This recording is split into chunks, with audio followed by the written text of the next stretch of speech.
an 8-year-old girl excited for Christmas. But her grandparents said no room at the table. Family chose the favorite, left her alone while they celebrated. Years later, her mom came back, bought their entire business, and fired them all without a second thought. This is the most heartbreaking family revenge you'll ever hear. Bitter revenge begins, right now. Emily Harper was 8 years old the Christmas her grandparents told her there was no room for her at the table. She lived with her mom, Jessica, in a small 2-bedroom apartment in Boise, Idaho.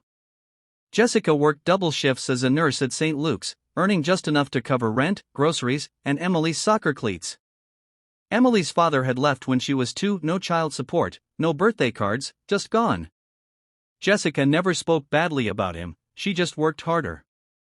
The Harpers, Jessica's parents, Robert and Linda, and her older brother Nathan, lived 30 minutes away in Eagle, in a sprawling 5-bedroom house with a 3-car garage, a home theater, and a backyard big enough for holiday lights that could be seen from the highway. Robert owned a successful HVAC business, Linda ran the office. Nathan, 31, still lived at home, figuring out his startup idea, which mostly meant gaming and asking Dad for money. Every year the family gathered at the big house for Christmas Eve and Christmas Day. Jessica and Emily were always invited verbally, casually, never with a written card or text. Jessica would buy gifts, bake cookies, dress Emily in a red velvet dress, and drive over with Hope. The year Emily turned 8, Jessica got scheduled for mandatory overtime on December 24 and 25, hospital staffing crisis, no swaps available. She called her mom. "Mom, I'm working both days. Can Emily stay with you? Just Christmas Eve and morning? I'll pick her up Christmas afternoon." Linda's voice was clipped. "We're already full, Jessica. Nathan's bringing his new girlfriend, her parents are coming, and your Aunt Karen is flying in. There's no room." "Sorry." Jessica paused. "No room? It's a 5-bedroom house. She can sleep on the couch or with me in the guest room." "Guest room's taken. And the couch is for Karen. We can't squeeze another person in. Maybe next year." Jessica's throat tightened. She's 8. She just wants to be with family on Christmas. Linda sighed. "We'll send gifts. Tell her we love her." Jessica hung up. She stared at the wall for 10 minutes, then called Robert. "Dad, please. Emily's never spent Christmas without family. Just one night." Robert's tone was firm. "Your mother already explained. We're at capacity. Business has been tight, we're keeping things simple this year." Jessica tried Nathan. He laughed. "Sis, we're doing a white elephant gift exchange with 20 people. No space for kids running around." "Sorry." Jessica cried that night after Emily went to bed. Then she dried her eyes, called her supervisor, begged for Christmas off. Denied. She booked a last-minute Airbnb and overpriced cabin 30 miles out, but it was too late, everything was sold out. She had no choice. Christmas Eve, Jessica told Emily the truth gently. "Sweetie, Grandma and Grandpa's house is really full this year. They said there's no room for us. We're going to have our own special Christmas, just you and me." Emily's eyes filled. "But I made them ornaments. And I wanted to see the big tree." Jessica hugged her. "We'll make our own tree. And we'll have hot chocolate and watch movies. It'll be our tradition." Emily nodded, but her lip trembled. She spent Christmas Eve in pajamas, hanging one handmade ornament on their tiny tabletop tree, whispering, "Maybe next year." Jessica worked both shifts. Emily stayed with a neighbor's family, kind people, but not her family. She opened her gifts alone on Christmas morning, a new sketchbook from Mom, a stuffed reindeer from the neighbor. No big family breakfast. No cousins chasing her. No grandparents hugging her. Just quiet. Jessica came home exhausted at 7 p.m. Christmas night, found Emily asleep on the couch with the reindeer. She carried her to bed, kissed her forehead, and cried in the shower. That night changed everything. Jessica started documenting every missed birthday call, every no-room excuse, every time Nathan got a new car while Emily wore hand-me-down coats. She saved screenshots of family photos on Facebook, big gatherings, smiling faces, no mention of Jessica or Emily. She kept a folder, Emily's exclusions. She began building a new life slowly, deliberately. She took online courses in healthcare administration during night shifts. Got promoted to charge nurse, then supervisor. Salary jumped to $92,000. She saved aggressively, paid off debt, bought a small 3-bedroom house in Meridian, good schools, safe street.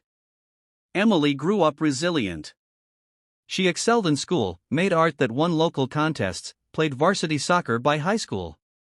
She never complained about the grandparents, but she stopped asking to visit. When they sent occasional gifts, always cheaper than Nathan's kids got, she thanked them politely and set them aside. Jessica never badmouthed her parents or brother. She just focused forward. 15 years after that lonely Christmas, Emily was 23, graduated from Boise State with a degree in graphic design, working remotely for a Seattle agency, earning $78,000. She lived in a cute condo Jessica helped her buy. Jessica was now 48, regional director at the hospital system, salary $185,000, debt-free, retirement funded. And then the opportunity came. Robert's HVAC business, once thriving, was collapsing. Supply chain issues, labor shortages, competition from national chains, poor succession planning.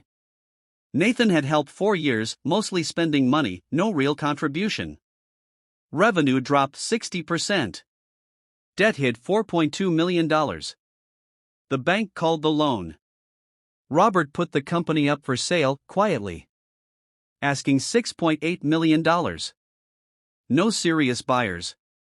Jessica formed a holding company, Meridian Comfort Solutions.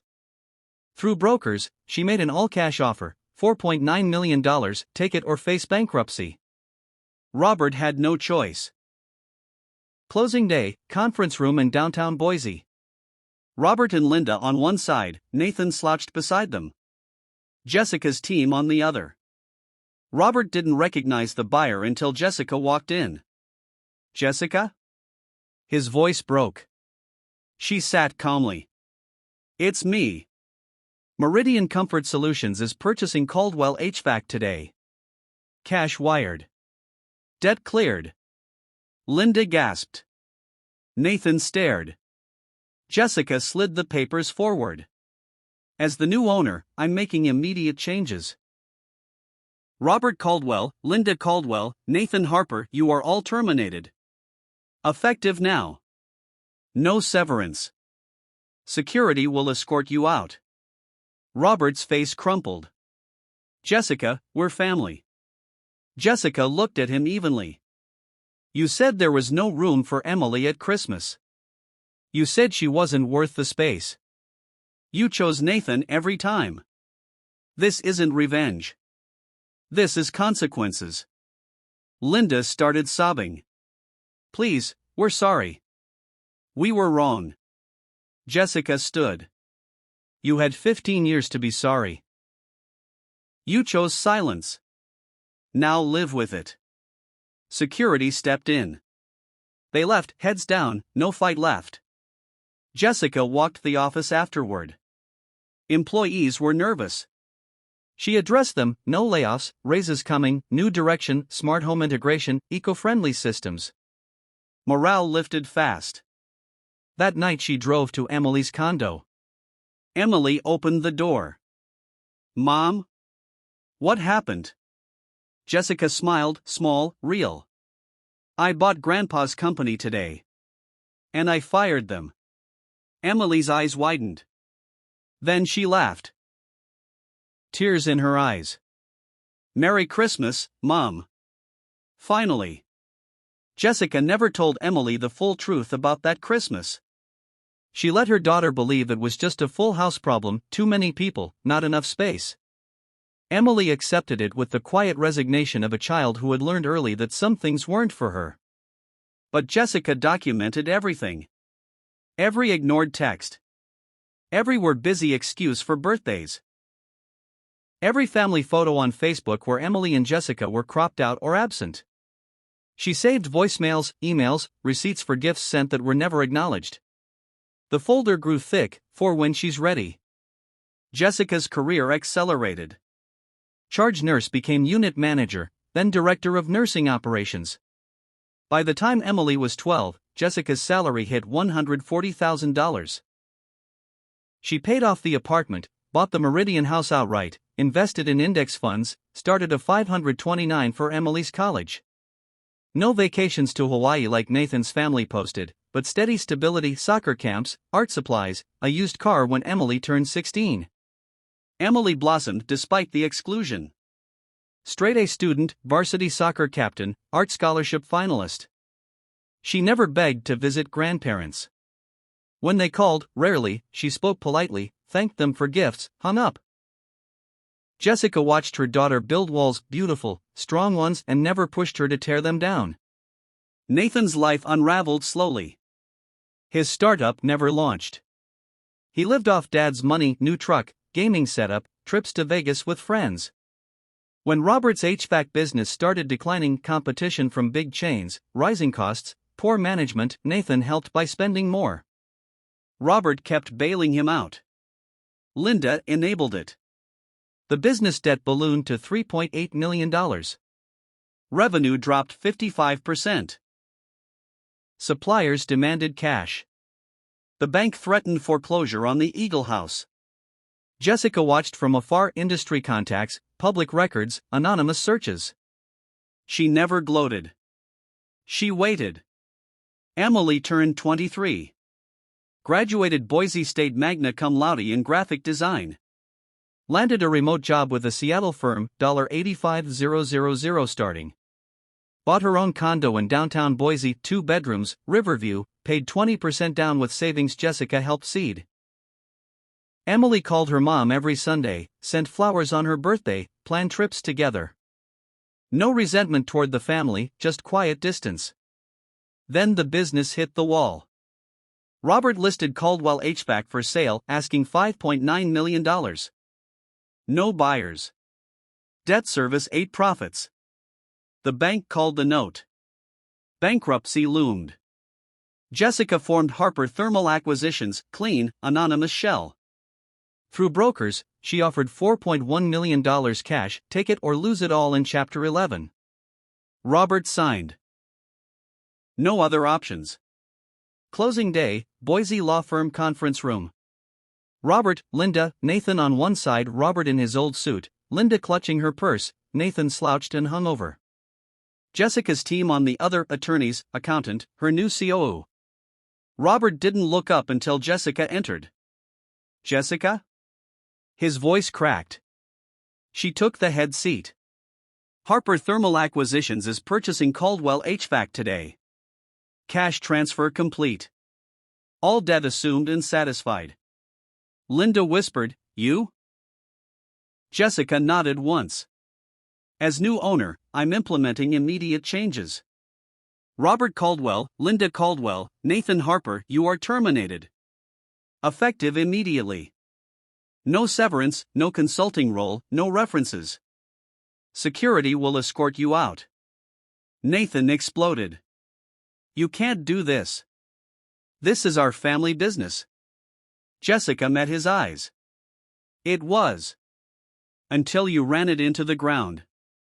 Until you spent dad's money on toys while Emily wore thrift store coats. Until you all decided there was no room for her at Christmas when she was 8. Robert's face went gray. We were wrong. We know that now. Please, Jessica. We're losing everything. Jessica leaned forward slightly. You lost everything when you chose Nathan over Emily. When you told her there was no space for her in your house, your hearts, your holidays. You had 15 years to fix it. You didn't. Now live with the consequences. Linda sobbed. She's our granddaughter. We love her. Jessica stood. You loved the idea of her. Not the reality. Not when it inconvenienced you. Emily doesn't need you now. She has me. She has her own life. And she's thriving without you. Security stepped forward. They left Robert leaning on Linda, Nathan cursing under his breath. No fight left. Just defeat. Jessica addressed the staff that afternoon virtual town hall for all 3 locations. No layoffs. Immediate 12% raise. New benefits package. Pivot to smart thermostats and energy efficient systems. Morale surged. Revenue stabilized within months. That evening Jessica drove to Emily's condo. Emily opened the door in yoga pants, hair in a messy bun. Mom? You okay? Jessica smiled, tired but triumphant. I bought Grandpa's company today. And I fired them. Emily's eyes widened. She stepped aside, let her mom in. They sat on the couch. Emily whispered, all of them? Jessica nodded. Grandpa, Grandma, Nathan. No severance. No mercy. They lost the business, the house is next. They're done. Emily was quiet for a long time. Then she hugged her mom tight. I never wanted revenge, Emily said. I just wanted them to care. But, thank you. For standing up for little me. Jessica held her. I should have done it sooner. I was too scared of losing the scraps they gave us. Not anymore. Emily pulled back. What now? Jessica smiled. Now we live. Really live. No more waiting for invitations. No more hoping. We make our own traditions. They spent the evening planning summer trip to Yellowstone, Emily's art show, Jessica's retirement fund fully funded. No bitterness. Just forward. The family tried one last reach. Linda sent a letter to Jessica's office. We're sorry. We were blind. We lost everything. Please, can we see Emily? Just once? Jessica read it, then shredded it. Emily never asked about it. 15 years after that lonely Christmas, the little girl who was told there was no room had grown into a woman with a full life, love, success, security. And the family who said no room? They finally learned what emptiness really felt like. The first year after the buyout was quiet and deliberate. Jessica rebranded the company to Harper Thermal Solutions, new logo, new website, new mission, affordable smart home heating and cooling for middle-class families. She kept all 87 employees, gave 15% raises, added dental and vision, started a profit-sharing pool. Revenue stabilized at $7.2 million the first year, then jumped to $11.4 million as they rolled out eco-friendly thermostats and zone systems. Competitors noticed. Big chains started calling for partnerships. She never publicized the takeover. No press release. No LinkedIn post. The family name change happened quietly in court filings. To the outside world, it was just another acquisition in the HVAC space. Robert and Linda sold the Eagle House, foreclosure avoided by a slim margin. They moved into a modest 2-bedroom rental in Nampa. Robert took a job as a parts salesman at a competitor, $48,000 a year, commission only. Linda worked part-time at a craft store. They stopped posting family photos online. Their Facebook went silent except for occasional missing our grandkids posts that got no likes from Jessica or Emily. Nathan's life collapsed faster. His startup debt, credit cards, personal loans backed by dad, hit $180,000. He tried driving for Uber full-time, but DUIs from years earlier suspended his license. He moved back in with Robert and Linda, sleeping on the couch, blaming the economy for everything. He texted Jessica twice. Sis, can you help? Just $5K to get on my feet. Blocked. Emily never asked about them. She focused on her career, promoted to senior designer, salary $105,000. She traveled, first solo trip to New York for an art conference, then with Jessica to San Francisco. They started new traditions: Christmas in a rented cabin in McCall, Idaho, Easter brunches with Jessica's work friends, summer road trips. Emily dated a kind software engineer named Alex, steady, funny, no drama. Jessica liked him immediately. 2 years after the buyout, Robert showed up at Jessica's office unannounced. Security called her. He waited in the lobby, hat in hand, looking 20 years older. Jessica met him in a small conference room. No hug. No coffee. "Jessica," he started, voice thin. "We're losing the apartment next month. Linda's arthritis is bad. She can't work much. Nathan's not helping. We're out of options. We just need enough for rent and meds. $20,000. Please." Jessica sat across from him. "You told me there was no room for Emily. You chose Nathan every time. You let him take everything while she got hand-me-downs. Now you're asking me for help?" Robert's eyes filled. "We were wrong. We know it. We regret it every day. Linda cries at night. I see what we did to you both. We're sorry." Jessica leaned forward. "Sorry doesn't pay rent. Sorry doesn't give Emily back the Christmases she spent alone. Sorry doesn't erase 15 years of exclusion." He bowed his head. "What can we do?" Jessica slid a single sheet across the table, an NDA and a release form. "Sign this. You, Mom, Nathan. No more contact. No more requests. No more guilt trips. In return, I'll set up a small annuity $1,200 a month for 10 years, direct deposit, no strings. Enough for basics. But Emily stays out of it. She doesn't need to know. And you never mention her name again." Robert stared at the paper. "That's it?" "That's mercy," Jessica said. "More than you gave us." He signed. Tears dropped on the ink. Jessica wired the first payment that afternoon. The annuity was irrevocable, set up through a trust. They could never sue, never claim more. Linda called once after. Jessica answered. "Thank you," Linda whispered. "We don't deserve it." Jessica replied calmly. "No. You don't. But Emily deserved better than what you gave her. This is for the little girl who waited for invitations that never came. Not for you." She hung up. Nathan tried one last time, showed up at Emily's condo. Emily opened the door, saw him, closed it without a word. He left a note in the mailbox. "Sis, I'm sorry. I was selfish. Can we talk?" Emily shredded it. She never told Jessica. 5 years after the buyout, Harper Thermal Solutions hit $28 million revenue. Jessica sold a 40% stake to a private equity group for $45 million, kept control, cashed out enough for generational security.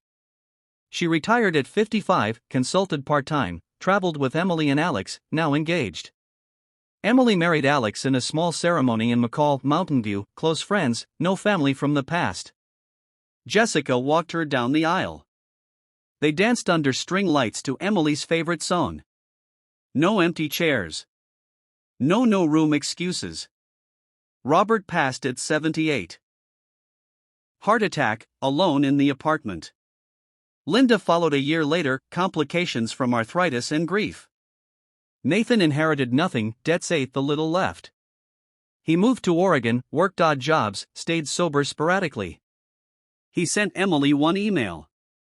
"I'm sorry for everything. I was the problem. I hope you're happy." Emily read it, then deleted it.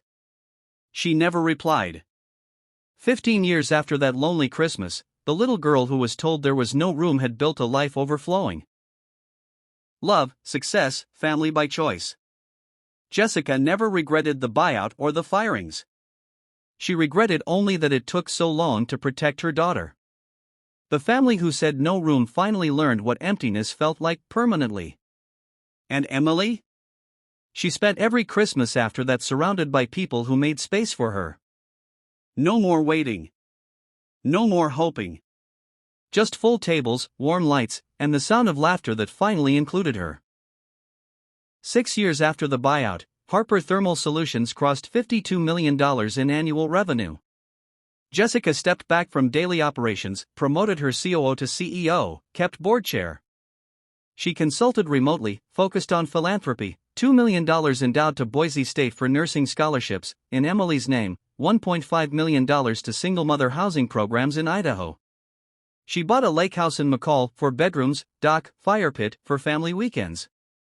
Emily and Alex married there in summer. Intimate ceremony, Emily in white lace, Alex tearing up during vows. Jessica walked her down the aisle again, this time with no shadows. The old family faded further. Robert died quietly, heart failure at 79. Linda followed 3 months later, pneumonia, weakened from grief and years of poor health. Nathan inherited the little left, a paid-off car, some tools, $8,000 in a joint account.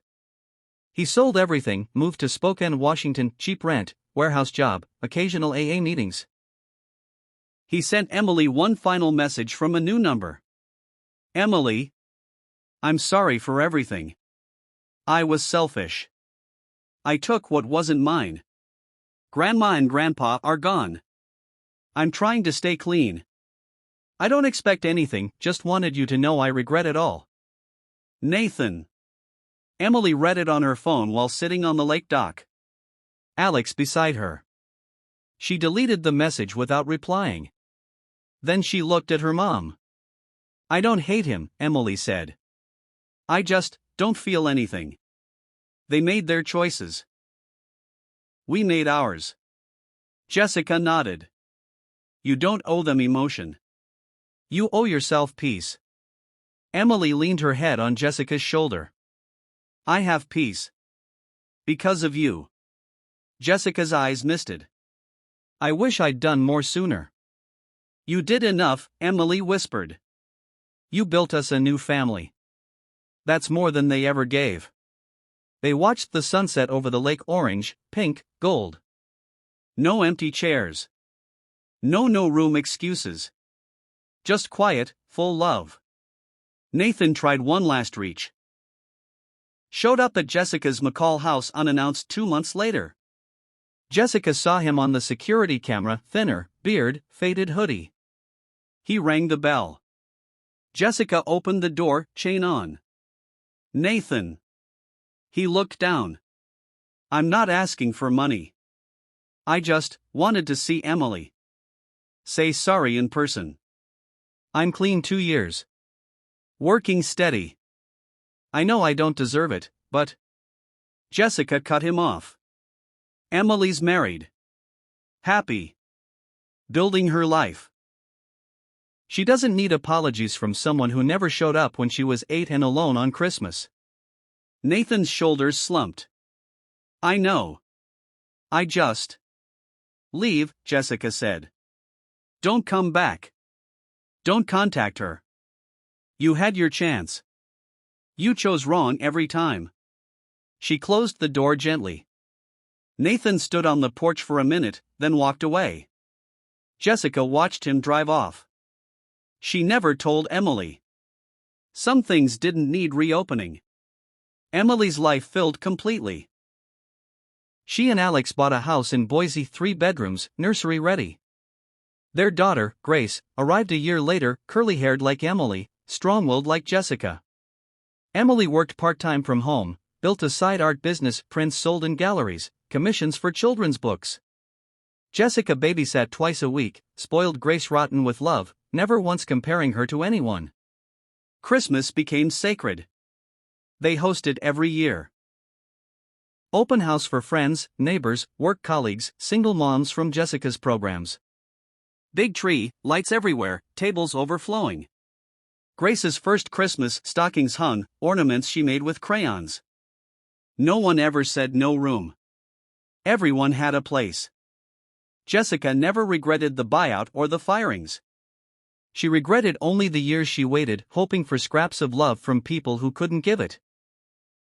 15 years after that lonely Christmas, the little girl who was excluded had become a woman who included everyone. And the family who said no room? They lived in the emptiness they created. Robert and Linda gone. Nathan alone, sober but isolated. Their big house sold to strangers. Their legacy erased. Jessica and Emily never looked back. They built their own legacy, one of space, warmth, forgiveness by choice, not obligation. Grace's second Christmas. Jessica held her on the porch, watching snow fall. Emily stepped out, wrapped a blanket around them. Room for one more? Emily teased. Jessica smiled. Always room for you. Always. They stood together, 3 generations, full table inside, full hearts outside. No more lonely Christmases. No more waiting for invitations. Just love that made space every single time. That was Emily and Jessica's story. A little girl told there was no room for her on Christmas. A mom who waited, built everything from nothing. And finally made the family who excluded them feel true emptiness. Karma doesn't forget lonely holidays, it remembers, and it returns the favor.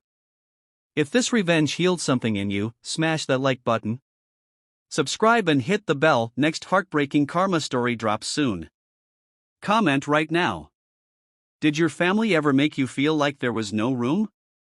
Or would you do what Jessica did? See you in the next bitter revenge.